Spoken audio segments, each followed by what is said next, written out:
Hey, welcome to Phoenix Kitchen. Today we're talking about these delicious, beautiful hickory smoked beef back ribs. Let's see how we made these.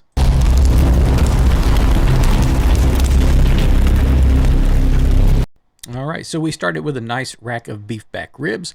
We're going to score the membrane on the back. We are not going to remove it.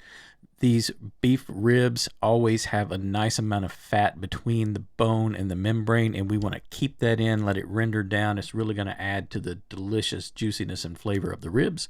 And then, of course, once we've scored it, we're going to go ahead and hit this thing with some kosher salt on the back. We'll flip it over and we'll get that kosher salt on the front. We salt these separately because we use homemade seasoning blends, which do not include salt. That's because we want to get our salt on and let it really sink into our meat before we apply the seasonings. Here we're going to use our brisket rub. You'll find that recipe down below in the description. We're going to go ahead and sprinkle this on. Make sure we're getting all over the top, the sides, and the back once we have it all beautifully covered so that there's not a little bit of any meat peeking through that seasoning.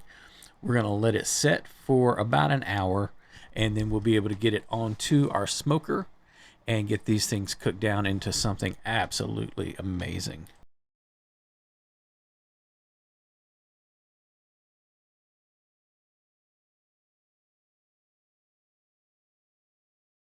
While that seasoning is getting happy, let's talk about beef back ribs. These are the bones that are cut off of the ribeye. That's what these are. And depending on where you buy them and who the butcher is, there may be enough meat on there for these to be delicious, or they may be scraps. I have run into some at Kroger that are really horribly scalped, just the bones sticking through. And this rack came from Costco, and there's a lot of meat on there. Now, it's important to distinguish those back ribs from the plate ribs, which are going to be your dinosaur ribs.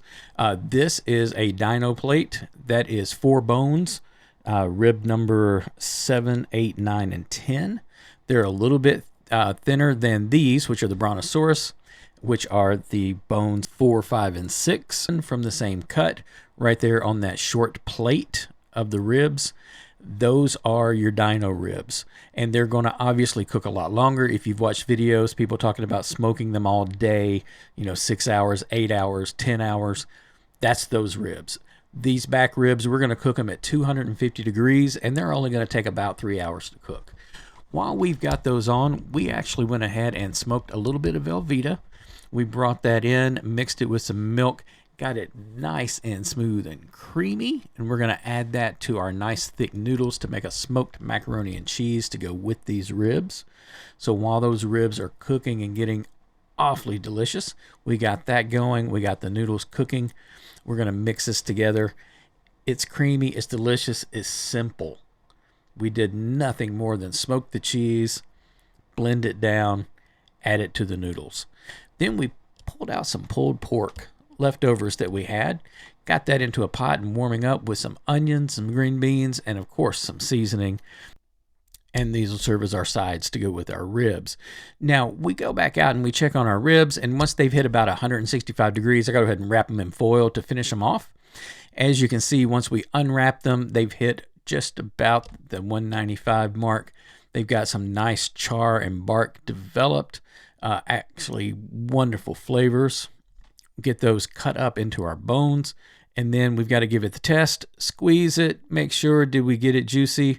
It looks definitely like those are juicy ribs to me. We'll get those plated up with that beautiful smoke ring and that amazing flavor, along with our sides, the macaroni and cheese and the green beans. No sauce for these. That brisket rub is amazing on its own, and we want these beef ribs flavor to really shine through without any kind of sauce. They are 100% amazing. Hope you'll give them a try. We're giving away a 5-piece cast iron lodge cookware set when we hit 1,000 subscribers. All you have to do is like a video and subscribe to the channel to be entered in the giveaway.